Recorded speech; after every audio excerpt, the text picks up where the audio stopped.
നമസ്കാരം. National broadcasting news India news അപ്ഡേറ്റിലേക്ക് സ്വാഗതം. കർണാടകയിലെ വോട്ടർ പട്ടികയിലെ ക്രമക്കേടുകൾ സംബന്ധിച്ച ആരോപണങ്ങളിൽ സത്യവാങ്മൂലം സമർപ്പിക്കാൻ തിരഞ്ഞെടുപ്പ് കമ്മീഷൻ രാഹുൽ ഗാന്ധിയോട് ആവശ്യപ്പെട്ടു. കർണാടകയിലെ മുഖ്യ തെരഞ്ഞെടുപ്പ് ഓഫീസറാണ് രാഹുൽ ഗാന്ധിക്ക് ഇത് സംബന്ധിച്ച് കത്ത് നൽകിയത്. BNS സെക്ഷൻ 227 പ്രകാരം തെറ്റായ തെളിവ് നൽകുന്നത് ശിക്ഷാർഹമാണെന്നും തിരഞ്ഞെടുപ്പ് കമ്മീഷൻ മുന്നറിയിപ്പ് നൽകി. ബാംഗ്ലൂരു സെൻട്രൽ ലോക്സഭാ സീറ്റിലെ മഹാദേവപുര മണ്ഡലത്തിൽ 1,00,000-ലധികം വോട്ടുകൾ കൃത്രിമമായി രേഖപ്പെടുത്തിയതായും വ്യാജ വോട്ടർമാരെയും അസാധുവായ വിലാസങ്ങളെയും കോൺഗ്രസ് റിസർച്ച് ടീം കണ്ടെത്തിയതായും രാഹുൽ ആരോപിച്ചിരുന്നു. ലഹരി കേസുകളിൽ പ്രതിയായ അജു മൻസൂറിനെ കഴിഞ്ഞ തിങ്കളാഴ്ചയാണ് പോലീസ് കസ്റ്റഡിയിലെടുത്തത്. ചൊവ്വാഴ്ച കിളിക്കൊല്ലൂർ പോലീസ് സ്റ്റേഷനിൽ നിന്ന് ഇയാൾ പോലീസിനെ വെട്ടിച്ച് രക്ഷപ്പെട്ടു. രക്ഷപ്പെടുന്ന സമയത്ത് ഇയാളുടെ ഭാര്യ ബിൻഷ സ്കൂട്ടറുമായി സ്റ്റേഷന് പുറത്ത് കാത്തുനിൽക്കുന്നുണ്ടായിരുന്നു. തുടർന്ന് ഇരുവരും സ്കൂട്ടറിൽ രക്ഷപ്പെട്ടു. ഇവരെ പിന്തുടർന്ന് പിടിക്കാൻ പോലീസിന് കഴിഞ്ഞില്ല. അതിനാൽ ലുക്കൌട്ട് നോട്ടീസ് പുറപ്പെടുവിച്ചു. ഒടുവിൽ തമിഴ്നാട്ടിലെ ധർമ്മപുരം തോപ്പിൽ വെച്ച് ബസ്സിൽ യാത്ര ചെയ്യവെയാണ് അജു മൻസൂറിനെയും ബിൻഷയെയും തമിഴ്നാട് തോപ്പൂർ പോലീസ് പിടികൂടിയത്. കൊച്ചി മെട്രോ റെയിൽപാളത്തിൽ നിന്ന് ചാടിയ യുവാവ് മരിച്ചു. മലപ്പുറം ചുള്ളിപ്പാറ സ്വദേശിയായ നിസാറാണ് മരിച്ചത്. വടക്കേക്കോട്ടയിൽ നിന്ന് തൃപ്പൂണിത്തുറയിലേക്ക് ടിക്കറ്റ് എടുത്ത ശേഷം പ്ലാറ്റ്ഫോമിൽ പ്രവേശിച്ച നിസാർ പുറത്തേക്ക് ഓടുകയായിരുന്നു. ഇത് ശ്രദ്ധയിൽപ്പെട്ട മെട്രോ അധികൃതർ ഉടൻ തന്നെ വൈദ്യുതി ബന്ധം വിച്ഛേദിച്ച് ട്രെയിൻ സർവീസ് നിർത്തിവെച്ചു. അഗ്നിശമന സേനാംഗങ്ങൾ അനുനയിപ്പിക്കാൻ ശ്രമിച്ചെങ്കിലും ഇയാൾ താഴേക്ക് ചാടുകയായിരുന്നു. ഗുരുതരാവസ്ഥയിലായിരുന്ന നിസാറിനെ ആശുപത്രിയിൽ പ്രവേശിപ്പിച്ചെങ്കിലും ജീവൻ രക്ഷിക്കാനായില്ല. ഓപ്പറേഷൻ സിന്ദൂറിൽ ഇന്ത്യ ഇസ്രായേൽ നിർമ്മിത ആയുധങ്ങൾ ഉപയോഗിച്ചതായി ഇസ്രായേൽ പ്രധാനമന്ത്രി നെതന്യാഹു വെളിപ്പെടുത്തി. ഹമ്മാസിനെ നശിപ്പിക്കാനുള്ള ഗസയിലെ സൈനിക നടപടികൾ വർദ്ധിപ്പിക്കാനുള്ള തന്റെ പദ്ധതിയെക്കുറിച്ച് സംസാരിക്കവെയാണ് അദ്ദേഹം ഇക്കാര്യം പറഞ്ഞത്.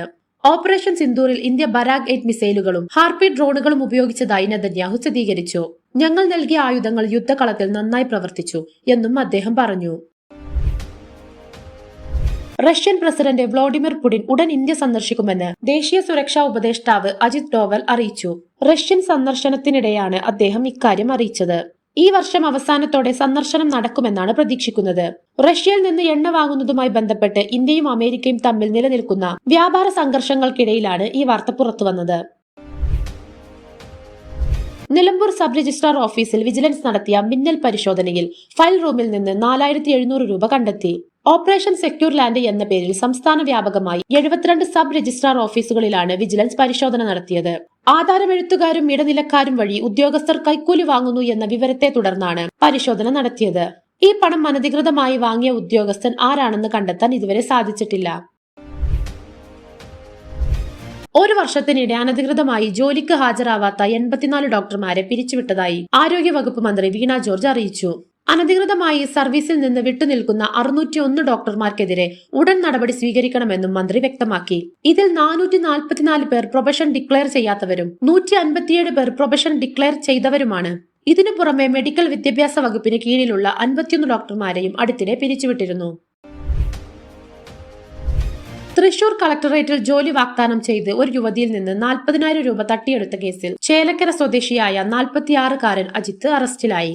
എംപ്ലോയ്മെന്റ് ഓഫീസിൽ വെച്ച് പരിചയപ്പെട്ട യുവതിക്ക് റിസർവേ ഓഫീസർ താൽക്കാലിക തസ്തികയിലേക്ക് നിയമനമുണ്ടെന്ന് വിശ്വസിപ്പിച്ചാണ് ഇയാൾ പണം തട്ടിയെടുത്തത്. തൃശൂർ സിറ്റി പോലീസ് കമ്മീഷണറുടെ നേതൃത്വത്തിലുള്ള പ്രത്യേക അന്വേഷണ സംഘമാണ് പ്രതിയെ പിടികൂടിയത്. പ്രതിയെ കോടതിയിൽ ഹാജരാക്കി റിമാൻഡ് ചെയ്തു.